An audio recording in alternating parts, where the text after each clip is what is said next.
Hi grade 10s and welcome to this video. In this video, we will be working on the Mathematics Paper 2 for June 2024. This paper is specifically from the Gauteng province and the time allocated is 1 hour and it is worth 50 marks. Okay, so looking at the instructions, just remember that there are a total of 5 questions in this exam paper. Remember to round off to 2 decimal places unless stated otherwise, and the diagrams are not necessarily drawn to scale. Okay, so with that being said, let's get into question 1.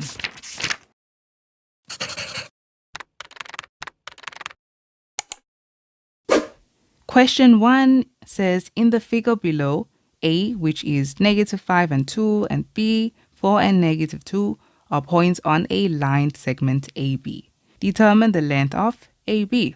Okay, so they want the length, meaning you need to use the distance formula. Okay, so to find the distance of a line, you say the square root of x2 minus x1 all squared plus y2 minus y1 all squared. Remember grade 10s, you can actually just put this before the x2 minus x1. It's perfectly fine because we're still adding them at the end of the day.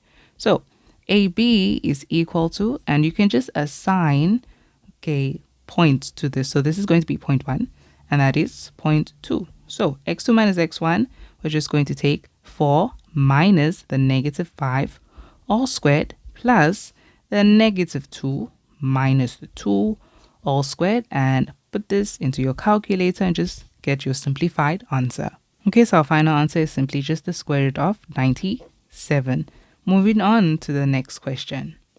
Question 1.2 says, determine the coordinates of the midpoint of AB. So to find the midpoint of a line, we say the midpoint is found by saying x1 plus x2 over 2 and y1 plus y2 over 2.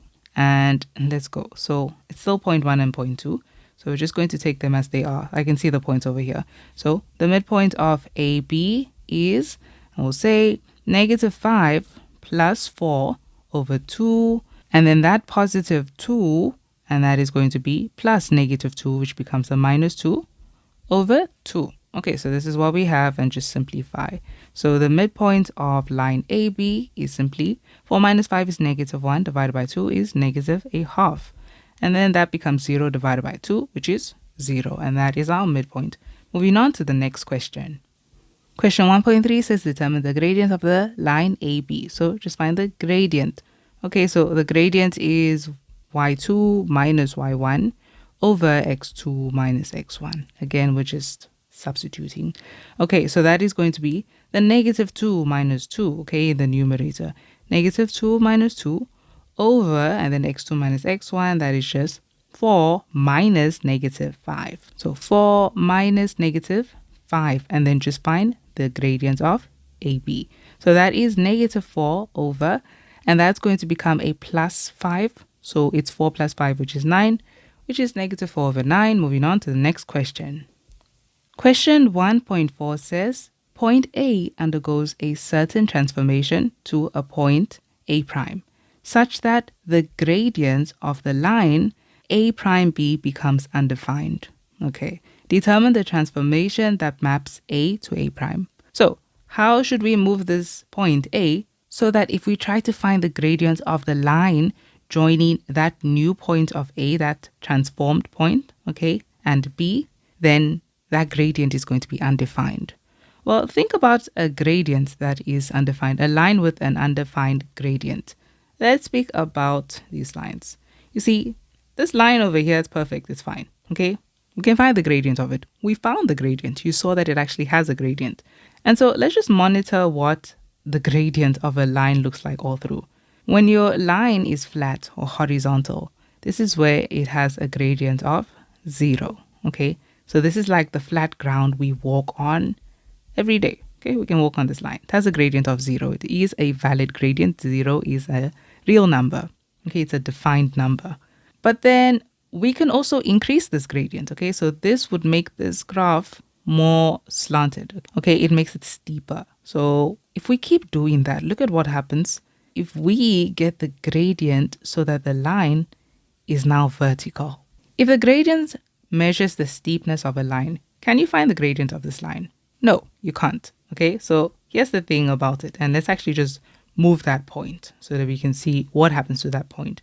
So it goes from A, and we need to move the point in such a way that when you join it to B, that gradient is undefined. So you can see what an undefined gradient looks like. When we take this point and we move it, right?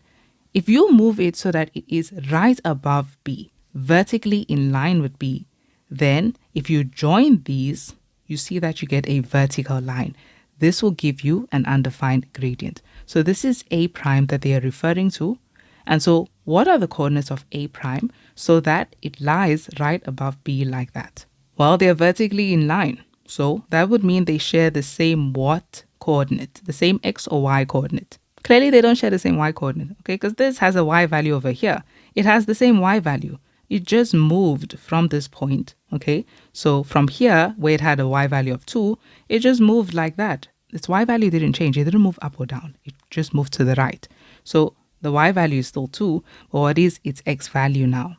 Its X value would be 4 because it is vertically in line. What happens when you try to find this gradient?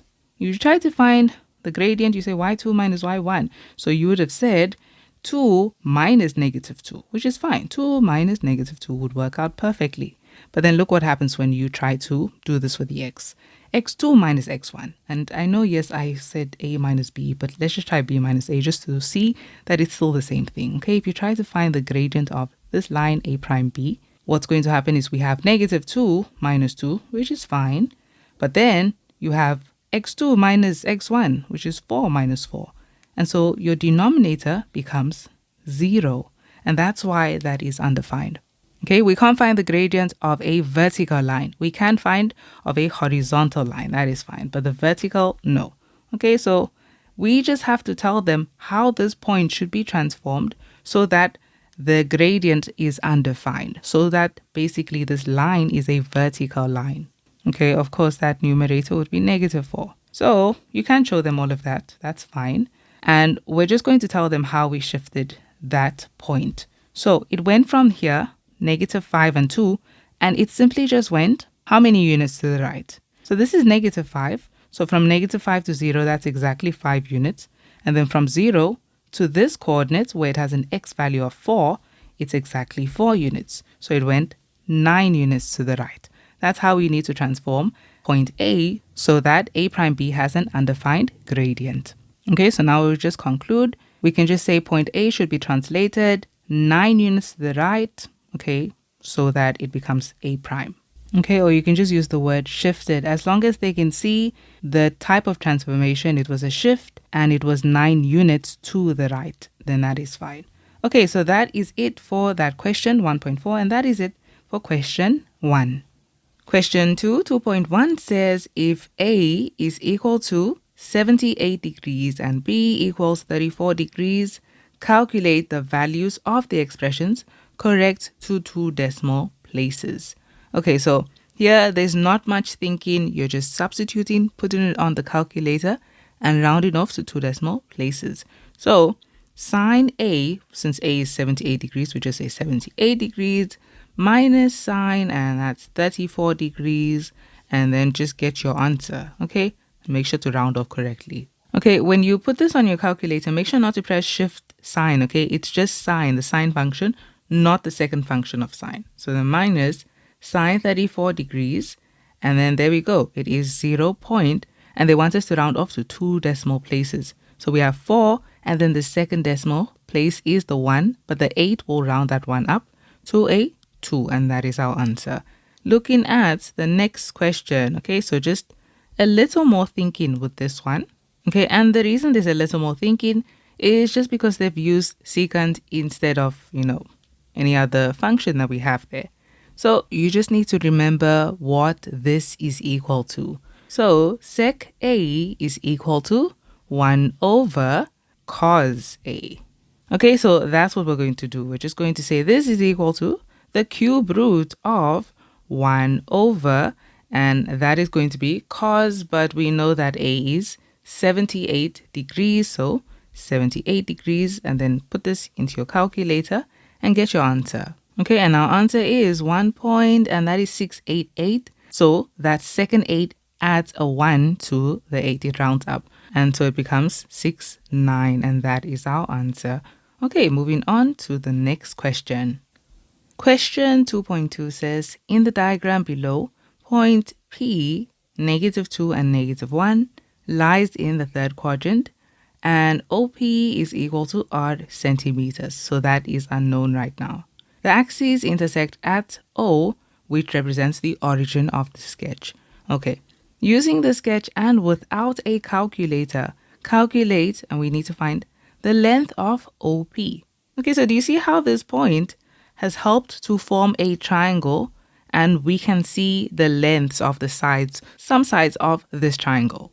So the coordinates are, so it's -2 and -1. This is an x-coordinate. So if you were going to plot this point, you'd have gone from the origin, and then you'd have gone 2 units to the left. So this is the -2 that we have here, okay? And then the -1 is a y value. You would have gone, to get this point, you'd have gone exactly 1 unit down. And so that is -1. So you can see here is theta, and opposite theta is -1, and adjacent theta is -2. But still, this creates a right angle triangle. And so we can use Pythagoras to find the length of odd, or OP. So OP, to find this, since it is the hypotenuse, it's right opposite the right angle, we say OP squared equals, and we take this side squared, you can just go ahead and say -1 all squared, plus -2 all squared, okay? And then OP squared equals, that's just going to be 1, and then plus 4, which gives us a 5, and then square root both hand sides. Now, when we square root, we have to consider the positive and negative solution, but please note that OP is a radius, it's a length, so it's just going to be positive. So OP is simply equal to the square root of 5, and that is our answer. Moving on to the next question. The next question, 2.2, says, calculate, and we have the square root of 5 cos. Okay, so you see we already have our complete diagram. We now know that r is equal to √5. So we can use this to now find the value of these. Okay, so we have the square root of 5 and then cos theta. Notice how they're next to each other. It's because they are multiplying. So let's find the value of cos theta. Cos, and you're going to have to stick with this acronym. So SO, CA, TOA.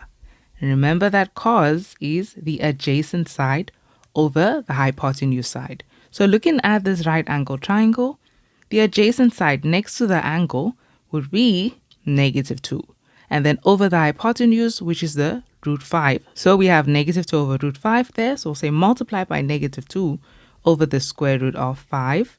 And then plus 4. And then we have cosec squared theta. Remember that cosec theta is 1 over sine theta. So this is going to be 1 over sine squared theta, since this is also squared. Okay, and they're of course also multiplying. So we'll just say the square root of 5. Okay, look at what happens here. You see that these two are multiplying. Okay, and we have a √5 and a √5. So this is in the numerator, that's in the denominator. They will cancel, because if you multiply them normally, you'd have said numerator times numerator to get -2 √5. And then denominators multiply. This has a natural denominator of 1. So you would have had over √5. And you see how they would still cancel. Okay, so that we only have -2 left there. Then we have plus, and these are multiplying. So 4 times 1 is just 4. So this is 4 over sine squared theta. And let's find sine theta, which is opposite over hypotenuse. So the opposite side over the hypotenuse. And so that is -1 over √5. So we have -1 over the square root of 5. But then this is squared. So then square it. And let's simplify. Okay, so we have -2 plus 4 over, and when you square the 1, okay, or -1, it becomes a positive 1. If you square the √5, that radical will break open. And now we just have a 5. Okay, 4 divided by 1 over 5, you can just use tip and times. So that is actually 5 over 1 and then times. And you see how that creates 20. So we just have -2 plus 20, which we know is 18. And that is our answer. Moving on to the next question. Question 2.3 says, evaluate without using a calculator Okay, so do you see the kind of angles they're using? They're using special angles. Funny enough, when they say evaluate without using a calculator, most of the time I see that they actually do use a calculator, but just try not to. So, because we're using special angles, you can use whatever diagram you would have studied to work with your special angles. In this video, I'm going to use the OHA rule. Okay, so it works like this. OHA, and then you say 30 degrees, 60 degrees, and 45 degrees. Now, these stand for opposite, hypotenuse, and adjacent. And then we're going to put these numbers down. So that is 1, 2, 3, 3, 2, 1, and 1, 2, 1. Then in each row, you square root the biggest number. So here it's the 3, here it's the 3, and here it's the 2. Okay, now you're going to use this along with SOHCAHTOA. And here's how this works. So you see how we have sine 45 degrees. Well, sine is opposite over hypotenuse, okay? So you're going to go to the 45 degree row, and we're going to take the opposite side, which is 1, over the hypotenuse. So our answer there will be 1 over the square root of 2, okay, as you can see. And then this goes all over, and we have root 2 over 2 multiplied by, and we have tan squared, 30 degrees. So you're going to go to tan, which is opposite over adjacent. So we go to 30 degrees and we take the opposite over the adjacent. So that is 1 over the square root of 3. Many a times, yeah, they do use a calculator, but just try not to use a calculator because sometimes you really shouldn't. And if you check the memo, then you'll see that they didn't. It really just depends on whatever your teacher allows. Okay, and remember that this was squared, so we're going to still square that at the end of the day. So it is equal to, and we have, now there's an interesting thing that will happen here. Okay, if you didn't use a calculator at all, you could at this point because you have already simplified these. But there's something that will happen here. You see, with this one, 1 over root 2 is exactly the same as root 2 over 2. Here's the thing about it. You see, 1 over root 2 is just a fraction that has a denominator that is an irrational number.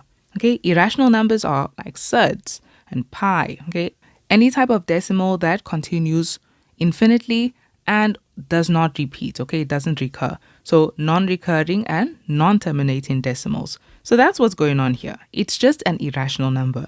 Now there's a way to make the denominator a rational number. And you do this by multiplying this fraction by 1 in the form of that denominator, that surd that was in the denominator. So that is root 2 over root 2. Okay, you can just see it as multiplying numerator and denominator by root 2. And so what happens is this becomes the square root of 2, and then these multiply to simply just become 2 because it is root 2 times root 2. And so it's really root 2 squared. And so that breaks open. And so that's why I'm saying that this is actually the same thing as that. So these would cancel, okay, leaving us with this. Now, please note, this is a numerator. There's actually an invisible one left here because these divided by each other since they were the same, okay? And so this divided by the same thing gives you 1. It's still in the numerator. So what we have is 1 divided by, and then what we have in the denominator. So you can see it as 1 over, and then what we have here. The 1 gets squared to become 1, the root 3 gets squared to become a 3. So what is 1 divided by 1 over 3? That gives you 3, and that is your final answer. Okay, and that is it for question 2. Question 3 says, the sketch below shows the graph of f of x, which is equal to cos x. Okay, so this is the graph of f, a cos graph. And then g of x is equal to 2 sine x. Okay, and that is it. And of course, they say for the interval where we have x is an element of 0 degrees all the way to 360 degrees. Okay, 3.1 says, write down the period of g. Okay, what is the period of a graph? The period of a graph is you're going to look at that graph and see how long it takes to complete a cycle.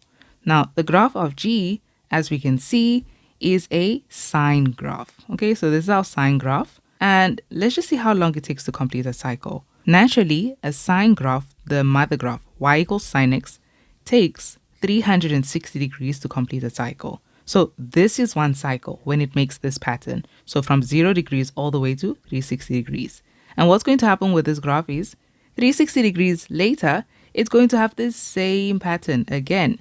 And even 360 degrees before this, that same pattern would show. So it takes 360 degrees to complete a cycle. So the period of a sine graph the natural sine graph is 360 degrees. Now, sometimes the graph can be manipulated. And you will see that the period has been manipulated by looking at the number in front of x. Right now it's 1, so it hasn't been manipulated. It's just fine as it is. But if they have to put something like a 2, look at what happens to the graph. So instead of this graph completing a cycle in 360 degrees, it completed like this now. You're going to take the old period, okay, and you're going to divide by whatever number was in front of x. So divided by 2. Meaning this would have been, it takes 360 degrees naturally, but divided by 2 is now 180 degrees. And so what your graph would look like, instead of completing a cycle in 360 degrees, it completes it in 180 degrees and it becomes more narrow. Okay, so that's what it's going to look like. Okay, so now we know what to look at when we look at that sine graph to determine its period. Look at the sine graph. G of x equals 2 sine x. Has the period been changed? No, okay, because do you see in front of x, there is no 2 or a 3 or half. It's just the invisible one that was always there. Okay, so the period of this sine graph is simply 360 degrees. And that is our answer. Moving on to the next question. The next question, 3.2, says, for which value or values of x will f of x be greater than or equal to 0? Okay, remember how f of x stands for y. So f of x says, okay, this is the cos graph. Even if we said y is equal to cos x, well, it still means the same thing, okay? We're just calling it f of x so that we can assign a unique name to that graph. And of course, the equation of that function.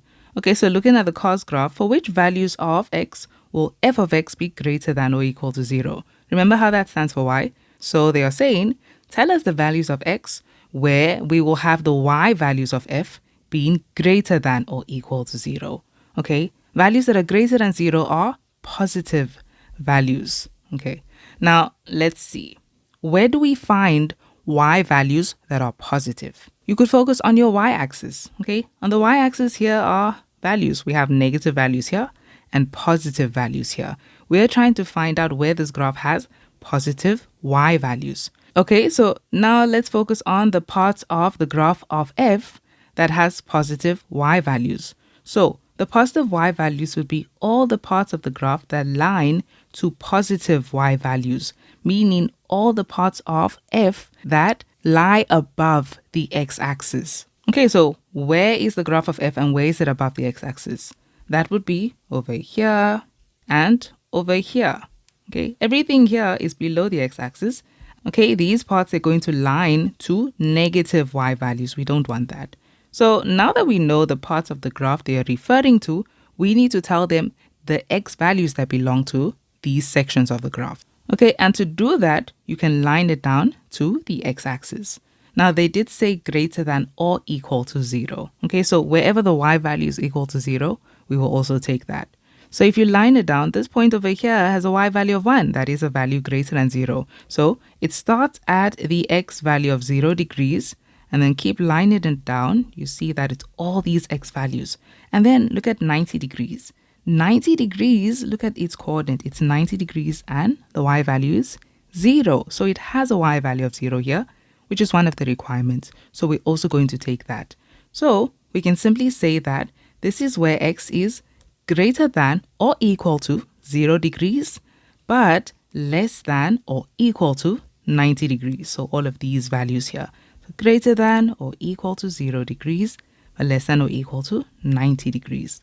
And remember, for 0 degrees, the reason why is because the y value there is 1. That is a value that is greater than 0. They said greater than or equal to 0. Since it meets that criteria, we take it.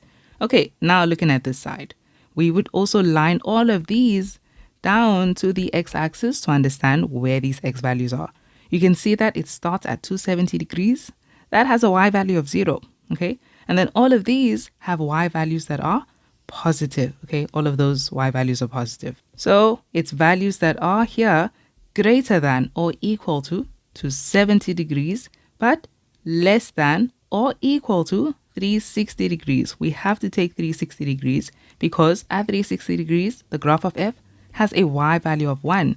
Okay, that is a value greater than 0. So it meets that criteria. So that would be our answer. And so we can write it like this. We'll just tell them x is greater than or equal to 0 degrees, but less than or equal to 90 degrees, or x is greater than or equal to 270 degrees, but less than or equal to 360 degrees. And that is our answer. Okay, so that is it for that question. Moving on to the next question.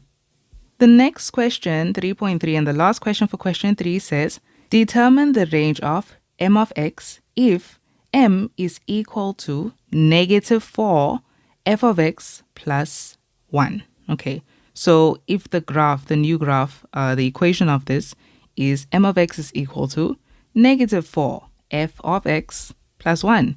So all we have to do is apply this to that function, okay? So they are applying this to f of x, and let's just go ahead and do that. What is f of x equal to?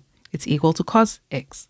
So we're just going to say m of x is equal to -4, and then in place of f of x, we say cos x, and then plus 1, and that's it. Okay, so this is what the graph looks like right now. Okay, we can just apply that first. But focus on the question. The question says to determine the what? The range, okay, of this graph. So what is the range of this graph, m? Well, the range of a function refers to all its possible y values. And how we find this, it's a cos graph. So think about how the original cos graph looks, okay? The y equals cos x. That graph, it reaches the highest of 1 and the lowest of -1. And then it completes a cycle in 360 degrees. It looks like this. So just memorize the shapes of your graphs so that once they put them down, you can already spot what kind of graph it is. So you can see that it's a cos graph, or it's a sine graph, or it's a tan graph. Okay, so now once we have this, let's go ahead and manipulate. So do you see how they first said negative cos x? Let's apply that. What would happen if we made this -4? It means that all of these, right, it's negative. So all of these, where they used to be, they would just get multiplied by -1, all the y values. So we'll multiply that by -1. Instead of it being high up there, it's going to be down here. Okay, this point on the graph, which would have been 90 degrees and 0, okay, its y value 0 gets multiplied by -1. But of course, 0 times anything stays 0. So that will stay 0. And then over here, this actually has a coordinate, and the coordinate is 180 degrees and -1. So its -1 gets multiplied by -1, and it will become +1. So instead of being here, it's going to appear up here. That 0, okay, it's going to be 270 degrees and 0. It's still going to be 0 because 0 times -1 is still 0. And then lastly, this one, its coordinate is 360 degrees and 1. So what happens to this point? It's going to get multiplied by -1, the y value, and it's going to become -1, okay? So it's going to be 360 degrees and -1. Do you see the shape that it forms now? Instead of being like that, it's going to go like this, okay? So that is what our cos graph will look like. But then they also decided to put a 4. So it's not just a -1, it's a -4. So what happens when you do that is, instead of the graph reaching a highest of 1 and a lowest of -1, it will now reach a maximum of 4 and a minimum of -4. And so that just covers this part, -4 cos x. What else did they do to this graph? They also said +1. Okay, so you see how -4 cos x affected all the y values of the graph. Now you take those y values and then you say +1. What happens to the graph? If you take y values of a graph and you add 1 to it, all those y values are going to move up by 1 unit. So this -4 is going to move up to -3. This 0 is going to move up to 1. Okay, that 4 is going to move up to 5. This graph is literally just going to shift 1 unit up. So now you can see that it's going to reach a minimum value of -3 and a maximum of 5. Now we can determine the range of this function. So the range refers to all the y values that this graph has. Do you see that this graph, okay, because the lowest it reaches is -3, the highest is 5, do you see that it's only going to have y values that fall within this, and of course including -3 and 5 itself. So we know that it's going from -3 to 5, and this is how we write that range. The range of this new graph is going to be y is greater than or equal to -3 but less than or equal to 5. Okay, it goes from -3 to 5. That's all the y values this graph will have. Okay, so that is our answer. You can also write it in interval notation, which will look like this. Y is an element of, and you're going from -3 to 5. And now we are saying less than or equal to. So because it's also equal to -3, use a square bracket. Because it's also equal to 5, a square bracket. And that is our answer. And that is it for question 3. Question 4 says, in the diagram below, angle A is equal to theta, angle ABD is equal to 90 degrees, and BC is equal to x meters, and angle C equals beta, and lastly, angle BDC is equal to 90 degrees. Okay, so we have two right angle triangles that we're working with here. So this is a 2D shape, so you don't have to, overthink anything here. This angle is literally just that angle. So 4.1 says, show that AB equals x sine beta over tan beta. Note that they just said show that AB. So just focus on AB and trying to find AB. So we're going to look at AB, and do you see how it is part of this right angle triangle? How would we find AB, seeing that in this triangle all we have is got this 90-degree angle and we have theta? Well, because nothing else has been named, we can just use trig ratios here. So with trig ratios, we're going to try to find AB, and then using something else that we can possibly find the value of. Now, in this case, I won't go for AD, and the reason why is because AD is just over there, okay? It doesn't really interact with the other triangle. So let's leave AD and focus on BD. So I'm going to express AB in terms of BD. So this is how we can do this. We have a right angle triangle. We're trying to find AB. Ask yourself, what is AB in relation to this angle? So AB is the adjacent side. It's next to the angle, so we call it A. And then BD is the opposite side, so we'll call it O. So here, since we're using trig ratios, we're going to use SOHCAHTOA. Okay, so always keep this acronym in mind. And you can see that we are using the opposite and the adjacent side, meaning which trig ratio we're going to use. We're going to use tan. Okay, so let's go. We're going to say tan, and our angle is theta, is equal to the opposite side over the adjacent side. So that is BD over AB. But remember, we're trying to solve for AB. So now let's make AB a subject. Okay, to do this, you can also just see that this is a fraction and just put it over 1 and cross multiply. So we're multiplying tan theta with AB, which gives us AB tan theta, and then 1 with BD, which gives us BD. And now to get AB alone, because that's what we're trying to isolate, just divide both hand sides of this equation by tan theta. So tan theta. Finally, we know that AB is simply equal to BD over tan theta. Okay, now our focus is on finding BD. If you find BD, you'll be able to figure out what exactly AB is clearly. And now also just look at this. You see how their denominator is also tan theta? So clearly that's what they did. So don't try to force it to look like this. Focus on what they asked you to find. They said show that AB is equal to that. So form a way to find AB. And that's how we think about it. Okay, so now focus on BD. And now we're going to focus on BD. Now you can see that BD is part of both triangles, but nothing is here. So we have to use this bottom triangle. Looking at BD now. How do we find BD in this triangle? So focus on what you have. You have beta, an angle. So it means that all these sides, including BD of course, has to be related to beta. So BD, the one we're looking for, is the side opposite beta. So it counts as the opposite side now. And then the other thing we have is x, which is clearly the hypotenuse. It's opposite the right angle. So in this case, we're using the opposite and the hypotenuse. Which trig ratio are you going to use? You're going to use sine. Okay, so we'll go ahead and say, I'll just put it on this side. We'll say sine beta equals and we'll look at the opposite side, which is BD, over the hypotenuse side, which is X, okay, BC. And now what do you have to do here? You're trying to solve for BD, so to get that to be a subject. So to get this alone, what needs to leave? The X. So to get rid of the X, you can simply, so you can't do the over 1, it's not really necessary in this case. You can just focus on the fact that we're saying divided by X. So to get rid of X, you must multiply by X. But this is an equation, so what you do on the one side, you must do on the other side.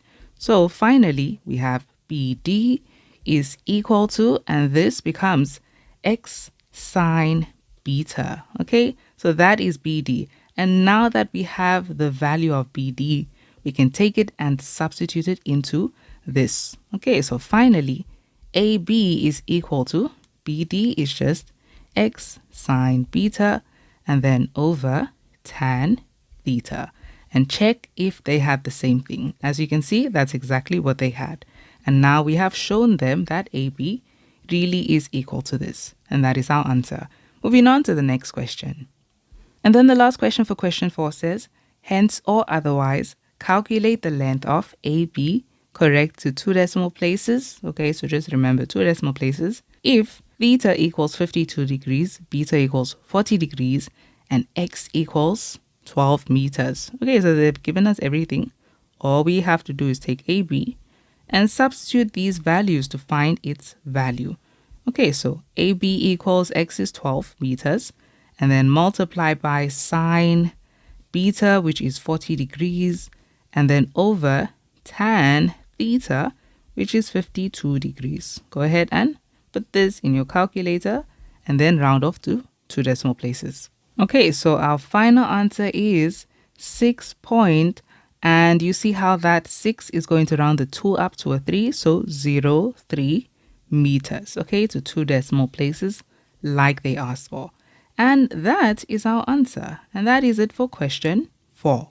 Question 5.1 says, complete the theorem. And the theorem says, the line segment joining the midpoints of 2 sides of a triangle. Okay, let's go ahead and just start drawing so we can see what's going on. So we have a triangle, and they're saying the line segment, right, which joins the midpoints of 2 sides of a triangle. So it's joining the midpoints, meaning this is the midpoint of this line. And that would mean that this side is equal to this side. And this is the midpoint of this line, meaning this is equal to this. That this line segment, which joins the midpoint of 2 sides of a triangle, is, what do we know about this line? Okay, and we can clearly see this is the midpoint theorem. So you need to complete the midpoint theorem here. So the first thing we know about this line is that it is parallel to the third side of the triangle. And what is the second thing we know about it? It is half the length of the third side of the triangle. So if this was 20 centimeters, that one would be 10 centimeters. And of course, it would also be parallel. Okay, so that would be our answer. We can just say parallel to the third side, and it is also half the length of the third side, and that is our answer. Moving on to the next question. Question 5.2 says, ABCD is a rhombus with the diagonals AC being equal to 16 centimeters, or just keep that in mind, that's 16 centimeters, and DB being equal to 30 centimeters. Okay, so they've just given us the diagonals. Okay, and they want us to calculate the length of BC, so this side over here. Now, there's something we need to remember. They've only given us the diagonals. So immediately, I'll just think about the fact that if you have a diagonal in a rhombus, okay, the diagonals of a rhombus bisect each other. So what it means for diagonals to bisect, or lines really to bisect, it just means that, for example, AC is cutting BD into 2 equal parts, meaning this is equal to this. And so that means O is the midpoint of BD. Likewise, BD also bisects AC. So it cuts AC into 2 equal parts, meaning this equals this, and so O is also the midpoint of AC. Okay, so with that being said, if you know this entire length is 16 centimeters, then that means that OA or AO is 8 centimeters and OC is also 8. Because with this, look at what we can do. This is 8 centimeters. This is 30, meaning this length over here, BO, is half of it. So that is 15 centimeters. We've got 8 centimeters and 15 centimeters, and we need to find BC. Okay, another thing you need to now remember about a rhombus, and it's very important to study the properties of your shapes. A rhombus the diagonals don't only bisect each other, they also bisect at 90 degrees. So all of these angles over here are 90 degrees. And so that means we have a 90-degree angle here, and this is a right angle triangle. So we have a right angle triangle with a length 15 centimeters and 8 centimeters, and they're asking us to find the hypotenuse. Okay, so that's what we're doing.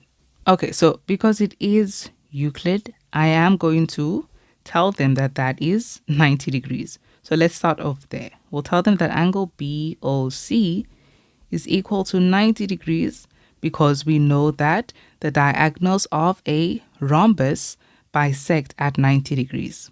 Okay, and then what else do we know? We also know these lengths, and that's what we're going to use. So we'll tell them that, I'll just go ahead and tell them that I know that OC is equal to OA. And so I know that OC is simply 8 centimeters. And the reason I know that these are equal is because the diagonals of a rhombus bisect each other. But of course, this can be the reason because here we're already saying it bisects, and then we're also saying at 90 degrees. So if it bisects, then of course it would mean that O is the midpoint of AC and BD. Okay, so that also means that this is equal to this. So I'm also going to just find that and tell them that I know that OB is equal to OD. And so OB is equal to 15 centimeters. And of course, that is the reason for all of these. And now we have a right angle triangle, and we have to find the hypotenuse. So to find the hypotenuse, we say B squared is equal to, it's the longer side squared, so it's going to be equal to this shorter side squared, so BO squared plus the other shorter side squared, which is OC squared. And the reason for this is, of course, because of the theorem of Pythagoras. And now BC squared equals, and BO, remember that, is 15. So 15 squared plus OC, which is 8. So 8 squared. And now let's find this. Okay, so BC squared equals 289. And then square root both hand sides. So square root and square root. You don't really have to consider any negatives here because we're working with lengths. So the square root of 289 is equal to 17 centimeters, and that is the length of BC. Moving on to the next question. Question 5.2.2 says, calculate OF if OF is parallel to DC with F on BC. Okay, so we need to find OF if we know that this line OF is parallel to DC. Do you see what they're doing here? We have this triangle, okay, and we can already see that this is equal to this, and then these two are parallel, and they want us to find OF if we know this. So they're clearly using the midpoint theorem. It's not really the midpoint theorem, it's the converse of the midpoint theorem. And here's why I'm saying so. You see how they didn't tell you that this is equal to this? Okay, so we can't just assume it. All we have right now is that this is equal to this, okay, because we know that the diagonals of a rhombus bisect, and then we also know that these were already parallel because that's what they gave us. Okay, now in case you're not too familiar with the difference between the midpoint theorem and its converse, here's a short explanation of that. Okay, so with theorems, and even with this particular theorem, the main thing that differentiates theorems is what have you been given and what do you have to conclude with what you have been given. So it's the same thing with the midpoint theorem and the converse. With the midpoint theorem, it depends on what you have been given. So the actual midpoint theorem, you have to be given the following. If you are told that AD is equal to DB and AE is equal to EC, what you would then conclude from this is that BC, you see this BC, it is equal to double the size of DE, okay, to DE. And another thing you would conclude is that you see DE and BC, they are actually parallel lines. And to keep it simple, you can simply just say your reason is the midpoint theorem, and then that would be it. Okay, and that's how the midpoint theorem works. Now, when we look at the converse of the midpoint theorem, you have to pay special attention to what has been given or what you have found so long in this triangle. So, with the converse of the midpoint theorem, what they would tell you is something like this. They could give you that AD is equal to DB, right? Okay, so we know that AD equals DB. And then they could also tell you that DE is already parallel to BC. Okay, now from this, what would you conclude? Your conclusion would be, okay, if you give me this, then it means that AE is actually equal to EC and BC is twice the size of DE. That would be your conclusion. And so because of this, your conclusion would be the converse of the midpoint theorem. Okay, so that is the difference between the midpoint theorem and its converse. Okay, so with that being said, you see how we need to use the converse of the midpoint theorem to find this. So we already know these two are equal, these two are parallel. Therefore, OF is going to be half the length of whatever CD is. Okay, so if CD happens to be 40 centimeters, which is not, but if it happens to be this, then that would mean that OF is 20 centimeters. Okay, so the goal now to find OF would be to find CD. Okay, so let's focus on CD. How would we find CD? Well, remember what we found previously in the first question. We found BC to be 17 centimeters. So if BC is 17 centimeters, what else do you know about a rhombus? All the sides of a rhombus are equal. So we know this is equal to this, which is equal to this, and which is equal to that. So that's where we start. We'll start off by telling them that CD equals BC, and of course all the other sides. We'll say CD equals BC, and that's because all the sides of a rhombus are equal. And so therefore CD is also equal to 17 centimeters. And now we can use this to find OF. Now I'm going to focus on what we have been given and tell them that I already know that BO is equal to OD. Okay, so BO is equal to OD. And this is not given, this was proven, okay? Or not really proven, it's because, you have a rhombus and so the diagonals bisect each other, okay? And what else do we have there? We were already given that OF was parallel to DC. So OF is already parallel to DC, and this is given. Now, normally you wouldn't need to mention this. I'm just showing you based on how the midpoint theorem and its converse is structured, so you can see what exactly we can conclude from this and what our reason would be. So finally, we can conclude that this means that OF is half the length of CD, which we know is 17 centimeters. So this is going to be OF is equal to whatever CD is, it's going to be half of that. So half of CD. But we know CD is 17. So OF equals a half of 17.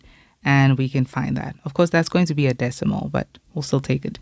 Finally, OF is equal to, we can say 17 over 2, but remember 16 divided by 2 is 8. So this is 8.5. So 8.5 centimeters. And our reason for this would be because of the converse of the midpoint theorem, because of what we already had. Two sides were equal, and that line segment was parallel to the third side of the triangle. Okay, and that is our answer. And that is it for this question. Moving on to the next question. Question 5.2.3 says, determine the size of angle OBF if angle OFC equals 64 degrees. Okay, so determine the size of angle OBF, this one, if angle OFC equals 64 degrees. Okay, so if this is equal to 64 degrees, how do we use this info to find this angle? So we can see that these lines are parallel. And what kind of angles do you find on parallel lines? You find fun angles. So let's just see how we can use this here. Okay, so the goal is to find this angle over here, given that we have this angle. So there would be multiple ways to do this, but just check the mark allocation. It is 3 marks, so it's probably a 2-step process that we have to use here. Okay, so when I say 2-step process, I just mean there's one angle you need to find, and then that angle helps you to find the actual angle you're looking for. So with this, let's see how we can do that. They gave us 64 degrees. How does that help us find this angle? Well, we have parallel lines, right? This line is parallel to this line. Since these ones are already parallel, this is a rhombus, okay? So we'll probably have to state that. Now, if we draw a line down, okay, this transversal line, do you see that we have corresponding angles here? So this angle is equal to this 64 degrees, okay? And once we find this entire angle, look at what we can do with that. If we have that whole angle, remember that this is a rhombus, right? And a rhombus, its diagonals do a certain thing to those corner angles. The diagonals of a rhombus bisect the corner angles. So it cuts this big angle B into 2 equal parts. So that would mean if this entire angle here is 64 degrees, and then this cuts it in half, and so that one over here, angle B1, is half of 64, which is 32 degrees. Okay, so you see how we can get to it now. Okay, so now we just have to show them our step-by-step process. Okay, so let's start with stating that these are parallel.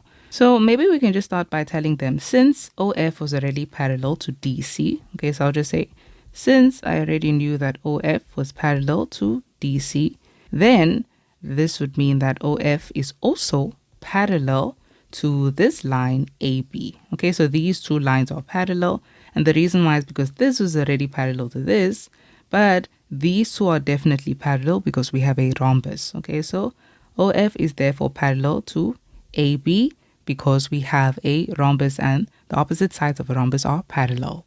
Okay, and of course this one was given. We were already given that. And so now that we know the sides are parallel, let's say the angles that are equal. So that would mean that this angle, angle ABC, is equal to this angle they gave us, that's 64 degrees, and we can just, name the angle from here. So angle ABC is therefore equal to this angle OFC, which is 64 degrees. So angle ABC is equal to 64 degrees, and this is because of corresponding angles. And you can just state the lines that were parallel to help this. That was that line AB and OF. So OF was parallel to AB. Okay, so there we go. We have that down. And now finally we can just tell them, okay, since we know this is 64 degrees, but then this diagonal BD, okay, or DB, bisects that angle, it means that angle B1 and angle B2 are equal. So they're both equal to 32 degrees. And so we'll just say angle B1 is equal to angle B2. So therefore angle B1 is equal to 32 degrees. And the reason is because the diagonals of a rhombus bisect the corner angles. Okay, and there we go. That is the size of angle OBF, which is angle B1. Angle OBF. I don't know why they didn't call it angle B1 because it is. Angle OBF, that is 32 degrees. And there we go. So we're done with that question. Moving on to the next question. Question 5.3 says determine the area of rhombus ABCD. Okay, so now we need to find the area of this rhombus. Yeah, there will be multiple ways to do this. You don't have to find the area of a rhombus to work with this. We could split it into triangles. So do you see how we have 4 triangles? I'm not going to go with the 4 triangles because I can see an easier way to do this. So you can use the 4 triangles. You can say, find the area of that triangle, which is going to be exactly the same as the area of this triangle, which is equal to the area of that triangle. And the reason why is because do you see how all of the sides, okay, of a rhombus are equal? So we already know that, well, I can't call that the base, but this is already equal. But then this side is equal to this side, okay? And this side is equal to this side. So what we have here is we have a right angle triangle. So since it's right angle, this can serve as the height, okay, of the triangle. And then this is the base of the triangle. So this triangle has a base of 15 centimeters and a height of 8 centimeters. This triangle has a base again of 15 centimeters and a height of 8 centimeters. Remember that the area of a triangle, we find this by saying a half, multiplied by its base, multiplied by its perpendicular height. So as long as you see, okay, it's a right angle triangle, you can easily do this. This is its base, that is its perpendicular height. Okay, so the areas of those two triangles are exactly the same. Well, then we still have the same case here because look at the base of the triangle. It's also 15 and the height is also 8. Okay, base of that triangle, 15, height is still 8. So you could take the area of one triangle and then times it by 4. Or you could also do this. You could just split this into two triangles instead. So this bigger triangle and then this triangle. Okay, so we can just take the base being BD and then the perpendicular height being AO because we know that is 90 degrees. Okay, it's perpendicular to that base. And we could just find it like that. So take that and then this triangle as well, which would just be two of the exact same triangles. Okay, triangles with the same base and height. So that's what I'm going to do. I'm going to take the area of triangle ABD. Let me just take this page down as well.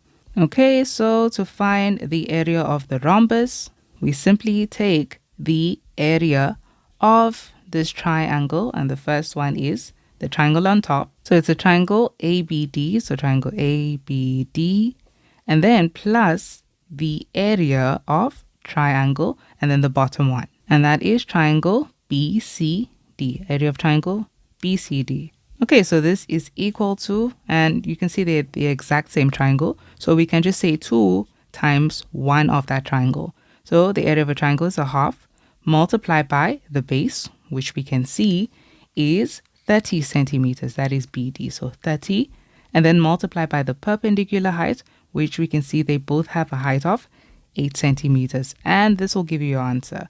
Okay, so half of, well, you can just say times 8. Half times 8 is 4, and then we just say 30 times 4, which is 120, and then times 2 is 240, so 240, and these were in centimeters, so it is centimeters squared, and that is our answer. And that is it for question 5. Okay, so that is the last question for this paper. I hope you guys enjoyed it. If you have any questions, feel free to leave it in the comment section, and I will see you guys in the future videos.